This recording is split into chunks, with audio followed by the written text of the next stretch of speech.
Hello guys, ഒരുപാട് നാളത്തെ ആഗ്രഹമാണ് ശിവഗിരിക്ക് പോകണം എന്നുള്ളത്. ഇത് ഞാൻ സെക്കൻഡ് ടൈമാണ് പോണത്.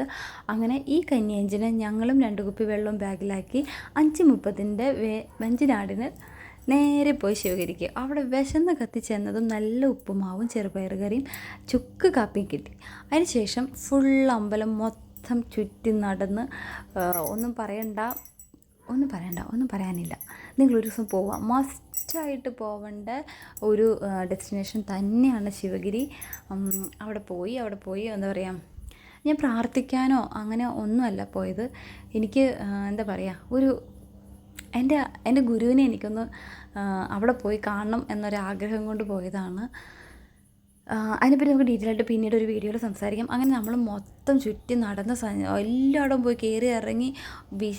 നല്ല തിരക്കായിരുന്നു. എന്നാലും ഒത്തിരി സ്ഥലമുള്ളത് കൊണ്ടായിരിക്കും നമുക്ക് ആ തിരക്ക് ഫീൽ ചെയ്യുന്നില്ല. നമ്മളവിടെ മൊത്തം എക്സ്പ്ലോർ ചെയ്തതിന് ശേഷം വിശന്ന് തളർന്ന് വീണ്ടും ഓഡിറ്റോറിയത്തിലേക്ക് ഇടിച്ചു കയറി. ഉച്ചക്ക് ഊണും അവിടെ തന്നെയായിരുന്നു. ഉച്ചക്ക് ഊണിന് ട്രിവാൻഡ്രം സ്റ്റൈലാണ് കേട്ടോ ഫുഡ്. ആദ്യം ഇങ്ങനെ പരിപ്പ് കറി, ചോറ് അങ്ങനെ വന്നു. അതിനുശേഷം സാമ്പാറും ചോറും വന്നു. അതിനുശേഷം പായസം വന്നു.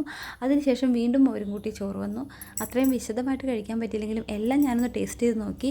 അതിനുശേഷം ഞങ്ങൾ വീണ്ടും ഒന്നും കൂടി അതിൻ്റെ മുകളിലൊക്കെ കയറി സമാധിയുടെ ആ സമയത്തോടനുബന്ധിച്ച് അവിടെ മുകളിൽ കയറി പ്രാർത്ഥിച്ചതിന് ശേഷം തിരിച്ച് വന്നു. അപ്പോഴത്തേക്കിനും കഞ്ഞിയും പുഴുക്കും ഉണ്ടായിരുന്നു. അവിടെ നിന്ന് കഞ്ഞിയും പുഴുക്കും അച്ചാറും കഴിച്ചു.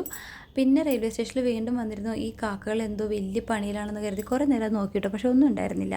പിന്നെ ഞങ്ങൾ വീണ്ടും 6 മണിയുടെ വഞ്ചിനാടിന് തിരിച്ച് വീട്ടിലേക്ക് പോന്നു. വീട്ടിലെത്തിയപ്പോഴത്തേക്കിനും 10:30. പിന്നെ ഫുഡും കഴിച്ച് കിടന്നുറങ്ങി.